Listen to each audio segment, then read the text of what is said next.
Good morning and a very, very happy morning. We are reading Unlimited Power written by Anthony Robbins, page number 294 और हम बात कर रहे हैं content reframing की। मीन्स एक एग्जैक्ट सेम सिचुएशन है, उसको हम किस प्रकार से उसका मीनिंग निकाल रहे हैं। वन इज कि ये मेरा बेटा तो सारा दिन बात करता रहता है, मेरी बीवी सारा दिन बात करती रहती है, चुप नहीं होती है। लेकिन कंटेंट रीफ्रेम करने के बाद में यू कैन से भाई ये इंटेलिजेंट यंग मैन और a woman has so much to say. इसी प्रकार से अगर हमारे घर में किसी की मृत्यु हो जाती है तो बहुत सारे लोग दुख से, लॉस से उसको रिलेट करते हैं और बहुत सारे लोग इसको मानते हैं कि आत्मा का कभी हनन होता ही नहीं, वो मरती ही नहीं, बल्कि मृत्यु हमें एक हायर लेवल ऑफ एग्जिस्टेंस की तरफ लेके आती है। सो बहुत सारे कल्चर्स में ये जॉयस भी है। मेरी मम्मा, पता है आपको, जब भी हम लोग कोई चीज़ को लूज़ करते थे, किसी की डेथ होती थी, कोई चीज़ हमारी गुम जाती थी, हम बड़े परेशान होते थे, रोते थे, तो मम्मा कहती थी जिन्ना ठाकुर जी बहुत प्यार करा है ना उन्हा का प्रियजन हर लेवे। कि जिसको भगवान बहुत प्यार करता है उसकी हर प्रिय चीज़ को ले लेता है ताकि वो स्पिरिचुअली मोर मैच्योर हो और ठाकुर जी के और पास जाए। जब मेरी लात की हड्डी टूटी तो मैंने सोचा कि मेरा भी ये तो मेरे लिए यहाँ पे क्या अपॉर्चुनिटी है। और मालूम है 9 महीने में जब बेड पे थी तो मैंने एक पूरा प्रोग्राम लिख डाला, अल्टीमेट सीक्रेट्स ऑफ सक्सेस। उनका कहना था तुम इतनी स्पिरिचुअल हो तो तुम्हारे साथ ऐसा क्यों हुआ। May be this is to bring another opportunity for me and I earn so much of money from that.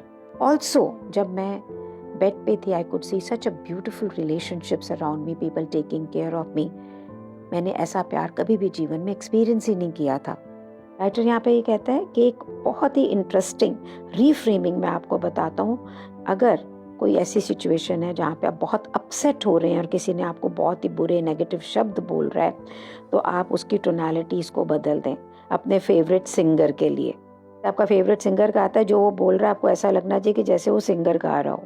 या जब कोई आपको नेगेटिव वर्ड्स बोल रहा है तो आपको ऐसे लगे कि आपके फेवरेट कलर्स उसमें से निकल रहे हैं। थर्ड रीफ्रेमिंग इज कि आप अपने मन में ऐसे सोच रहे हैं या सुन रहे हैं कि वो आपको अपोलोजाइज कर रहा है। जिस समय मेरे ब्रदर्स के साथ मेरा एक झगड़ा हुआ मेरे फादर की डेथ के बाद में, तो मेरे कोच ने मुझे इस चीज़ के लिए ट्रेंड किया कि किसी के भी कहे हुए कुछ भी कड़वे शब्द वो मेरे को स्पिरिचुअल ग्रोथ के लिए हैं। They are not to hurt me, number 1। Number 2, उन्हें नहीं पता कि वो क्या सोच से इसको बोल रहे हैं। They are not able to see my side of the story and believe me that powerful coaching and reframing in my mind has kept the family together. एक आर्टिकल जो रीडर डाइजेस्ट के अंदर रीपब्लिश हुआ था उसका reference देते हुए इन page number 295 पे राइटर कहता है, एक लड़का जिसका नाम था कैल्विन स्टेनले, वो साइकिल चलाता था, बेसबॉल खेलता था, स्कूल जाता था, वो हर कुछ एक 11 साल का बच्चा जैसे करता है वैसे करता था, एक्सेप्ट कि वो देख नहीं सकता था। तो ये छोटा लड़का ये सारी चीज़ें कैसे कर सकता था? अगर उसकी जगह कोई और अंधा होता तो वो दुख के अंदर डूबती हुई जिंदगी को बिताता। राइटर कहता है कि जब मैंने उस आर्टिकल को पढ़ा तो मुझे ये चीज़ बिल्कुल क्लैरिटी में आ गई कि कैल्विन की तो मदर थी, वो एक मास्टर रीफ्रेमर थी। उन्होंने कैल्विन के हर एक्सपीरियंस को, जो कि एक लिमिटेशन, एक सीमित होता, उसको एक एडवांटेज की तरह उसको रीफ्रेम करके समझाया। कैल्विन ने जब अपनी माँ से पूछा कि वो ब्लाइंड क्यों है तो उसने अपने बेटे को बोला कि आप इसी तरह से पैदा हुए, ये किसी की भी गलती नहीं है। कैल्विन ने पूछा मैं ही अंधा क्यों हूँ तो उसने बोला मे बी आपके लिए कोई स्पेशल प्लान हो।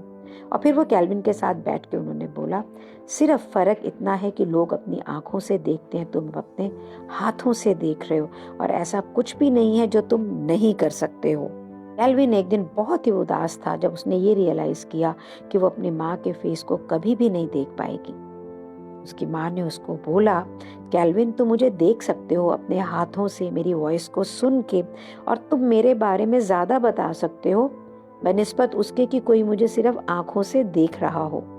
उस आर्टिकल में ये क्लैरिटी से लिखा था कि कैल्विन एक उस दुनिया में जहाँ पे लोग देख सकते थे बहुत विश्वास के साथ में, अनशेकेबल कॉन्फिडेंस के साथ में, उसकी माँ हमेशा उसके साथ थी, जिंदगी जी। ये जो दुनिया है ना, उसमें बहुत सारे कैल्विन्स हैं और हमें और लोग चाहिए जो उसकी माँ मिसेस स्टैनली की तरह उन्हें लाइफ को रीफ्रेम करके दिखा सके। पेज नंबर 294 पे 296 पे एक एग्जाम्पल और दे रहा है राइटर, कमांडर जेरी कॉफी का, जिसे 7 साल की सॉलिटरी कन्फाइनमेंट में रखा गया वियतनाम POW कैंप्स के अंदर। इसने रीफ्रेमिंग को यूज करा ताकि वो पागल ना हो। जब उसे ये सजा सुनाई गई तो उसने इसे एक ग्रेट अपॉर्चुनिटी की तरह रीफ्रेम किया, एक चैलेंज जहाँ पे वो स्ट्रांग हो, एक अपॉर्चुनिटी जहाँ पे वो अपने बारे में और भी जान सके, एक चांस जहाँ पे वो भगवान के बिल्कुल करीब होगा। उसने हर चीज ऐसे देखी कि वो उसकी पर्सनल डेवलपमेंट के एक्सपीरियंस के लिए हो रहा है, और वो जब सजा से वापस आए 6 साल के बाद में तो वो टोटली और पॉजिटिवली ट्रांसफॉर्म्ड थे। राइटर कहता है, कुछ ऐसी गलती के बारे में सोचिए जो आपने लास्ट ईयर की। आप उसी वक्त उदास हो जाएंगे, लेकिन चांसेस हैं कि वो गलती आपके एक्सपीरियंस में आपको उसने कहीं पे सक्सेस भी दिया होगा, फेलियर के अलावा कुछ सिखाया होगा। तो अगर आप इसको कंसिडर करेंगे तो आप ये देखेंगे कि आपने उस गलती से और भी ज़्यादा सीखा है। तो आप अपने आप को ज़ीरो करें कि मैंने ये गलती की, उसको उस एक्सपीरियंस को रीफ्रेम करें और फोकस करें कि वहाँ से आपने क्या सीखा। आप ये देखेंगे उस एक्सपीरियंस के बहुत सारे मीनिंग निकल के आएंगे। आप चूज कर सकते हैं कि आप किसको एम्फसाइज करेंगे, किस कंटेंट को आप फोकस करेंगे। की क्या है सक्सेस की? सक्सेस की ये है कि किसी भी एक्सपीरियंस को अपने लिए एडवांटेज में क्रिएट करना, रादर कि आपने आपके अगेंस्ट क्रिएट करना। क्या जिंदगी में ऐसा कोई एक्सपीरियंस है जिसको आप बदल ही नहीं सकते हैं?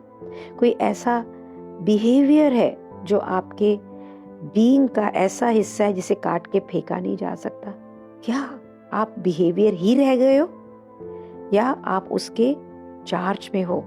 राइटर कहता है, इस पूरी बुक के अंदर मैं आपको ये बताने की कोशिश कर रहा हूँ कि आप अपनी लाइफ के टोटल कंट्रोल में हैं। आप अपने ब्रेन को रन करते हैं, आप रिजल्ट प्रोड्यूस करते हैं लाइफ के अंदर। रीफ्रेमिंग एक बहुत ही पावरफुल तरीका है जिसे आप बदल सकते हैं जैसा जिस एक्सपीरियंस के बारे में आप सोचना चाहते हैं। यहाँ पे वो कहता है जो एक्सपीरियंस है उसमें आप वैसा ही फ्रेम, चश्मा होता है ना, लाल चश्मा पहनोगे तो लाल दिखेगा, हरा चश्मा पहनोगे तो हरा दिखेगा। तो आप जिस प्रकार से चाहें अपने एक्सपीरियंसेस का रंग बदल सकते हैं। बहुत सारी सिचुएशंस लिखी हैं बुक में और राइटर कहता है इन सिचुएशंस को रीफ्रेम करें। मेरा बॉस मेरे ऊपर चिल्लाता है, आप किसी भी आदमी को ले सकते हैं जो आप पे चिल्लाता है। मुझे 4,000 रुपये इनकम टैक्स में इस साल ज़्यादा देने पड़ रहे हैं। मेरे पास में कोई भी एक्स्ट्रा पैसे नहीं है कि मैं क्रिसमस प्रेजेंट को ले सकूं। जब भी मैं एक अच्छे रूप में सक्सीड करता हूं, मैं खुद अपने सक्सेस को साबोटाज करता हूं। अगर बॉस आप पे चिल्लाता है तो उसका रिफ्रेमिंग क्या हो सकता है? वो आपको निकाल सकता था, वो निकाल नहीं रहा, वो आपको चिल्लाता है। इसका मतलब वो फ्री होके आपको बता रहा है कि वो कैसा महसूस कर रहा है। अगर आपने 4,000 रुपये ज़्यादा दिए इनकम टैक्स में, इसका मतलब आपने ज़्यादा पैसे कमाए हैं। अगर आपके पास में क्रिसमस ट्री खरीदने के लिए पैसे नहीं हैं तो आप कुछ इंटरेस्टिंग पर्सनली क्रिएट करके देंगे जो कि आपके गिफ्ट को पर्सनल बनाएगा। और अगर आपको ये लग रहा है कि आप सक्सेस को साबोटाज कर देते हैं तो अब क्योंकि आप इसके प्रति सचेत हैं तो ये पैटर्न अब आपके पास्ट में चला गया है। अब आप ये फिगर आउट कर सकते हैं कि ऐसा क्या ट्रिगर होता है और इसे चेंज कर सकते हैं। रीफ्रेमिंग एक बहुत ही क्रूशियल एक्टिविटी है और ये सीखना ज़रूरी है क्योंकि ये हेल्प करता है हमें कि हम लोगों के साथ में और अपने आप से कम्युनिकेट कैसे करें। पर्सनल लेवल पे हम इस रीफ्रेमिंग से चूज करते हैं कि अपनी लाइफ में होने वाले इवेंट्स को मीनिंग क्या दें। और रीफ्रेमिंग को अगर हम ब्रॉडर लेवल पे देखें ना तो ये सबसे इफेक्टिव कम्युनिकेशन टूल है। अगर एडवर्टाइजिंग के फील्ड से लेके पॉलिटिक्स के फील्ड तक हम देखें तो सारा जितना भी रिजल्ट आ रहा है ना, ये आर्टफुल रीफ्रेम्स हैं। लोगों की परसेप्शंस को बदलना ताकि वो नए रिप्रेजेंटेशंस क्रिएट कर सकें, उन्हें अलग ढंग से फील करवाना।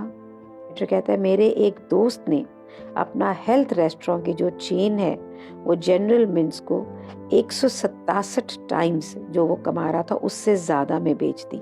उसने ऐसा कैसे किया? ने जनरल मिल्स को ये डिसाइड करने का मौका दिया, उसकी ग्रोथ की हुई कंपनी को अगर वो अभी नहीं खरीदते हैं और वो 5 साल में इतनी बड़ी होती जा रही है क्योंकि वो कंटिन्यू कर रही है एक्सपेंशन को, तो उनके लिए खरीदना इसको कितना मुश्किल होगा।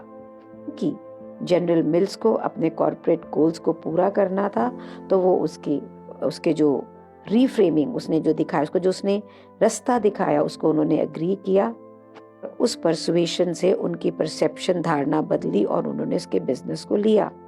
हमारी जिंदगी की जितनी भी रीफ्रेमिंग होती है ना, ये हमारे लिए ऑलरेडी करी हुई होती है। हमारे parents, school, somebody else changes it for us।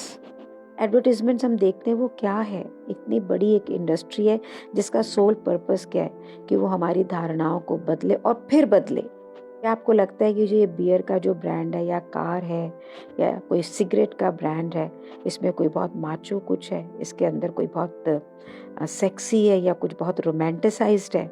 लेकिन पिचमैन एक फ्रेम आपके सामने दिखा रहा है और हम उस पर रिस्पॉन्ड करते हैं। अगर उसे लगता है कि हम रिस्पॉन्ड ठीक से नहीं कर रहे हैं तो वो एक नया फ्रेम उसके लिए लेकर आता है। ग्रेटेस्ट एडवर्टाइजिंग रीफ्रेमिंग कभी भी की गई है वो की गई है पेप्सी कोला ने करी। अगर आपको याद हो तो कोका कोला जो है एक सबसे ही प्रोमिनेंट कोला ड्रिंक थी, मार्केट अनचैलेंज था। पेप्सी कुछ भी कोक के टर्फ पे ऐसा नहीं कर सकती थी कि उसको हरा सके। अगर आप किसी के जो ऑलरेडी बहुत क्लासिकली प्रूव्ड है उसको ये बोले कि नो वी आर मोर क्लासियर, क्या लोग उस पर विश्वास करेंगे? पेप्सी ने गेम को अपसाइड डाउन किया। उन्होंने रीफ्रेम किया जो लोगों की धारणाएं थी और उन्होंने बात किया कि जो पेप्सी चैलेंज के साथ वीकनेस को स्ट्रेंथ में बदला और ये कहना शुरू किया कि हाँ, दूसरे लोग तो राजा हैं, लेकिन क्या आप पिछली जिंदगी येस्टरडेज प्रोडक्ट को, पुरानी प्रोडक्ट को आज के दिन अपनी जिंदगी में लाना चाहते हैं? इस एड ने कोक की ट्रेडिशनल डोमिनेंस को वीकनेस में बदल दिया। तो प्रोडक्ट जो है ना पास्ट का है, फ्यूचर का नहीं है। इस तरह से पेप्सी ने इस एड से कंपनी को एडवांटेज दिया। मालूम है इस एड के बाद में क्या हुआ? कोक ने डिसाइड किया कि उनको पेप्सी की टर्फ में गेम खेलनी पड़ेगी। एक नया एड आया जिसने बोला न्यू कोक। जब बुक लिखी गई थी उसके हिसाब से राइटर कहता है कि अब हम ये देखेंगे कि कोक क्लासिक ओल्ड कोक भी देता है और न्यू कोक भी देता है, या अब वो नई पेप्सी की तरह न्यू कोक देता है। कहता है प्रोसेस कुछ भी हो, लेकिन ये एड एक क्लासिक एग्जाम्पल है ऑफ रीफ्रेमिंग, जहां पर एक बिजनेस की बैटल को जीता गया है सिर्फ इमेज और शब्दों के चेंज से। सिंपली क्वेश्चन है कि कौन सा फ्रेम लोगों के ब्रेन में इम्पैक्ट करेगा, स्टिक करेगा। अगर आप देखा जाए तो ये ड्रिंक्स में क्या है? कार्बोनेटेड शुगर जो आपके दांतों को खराब करती है।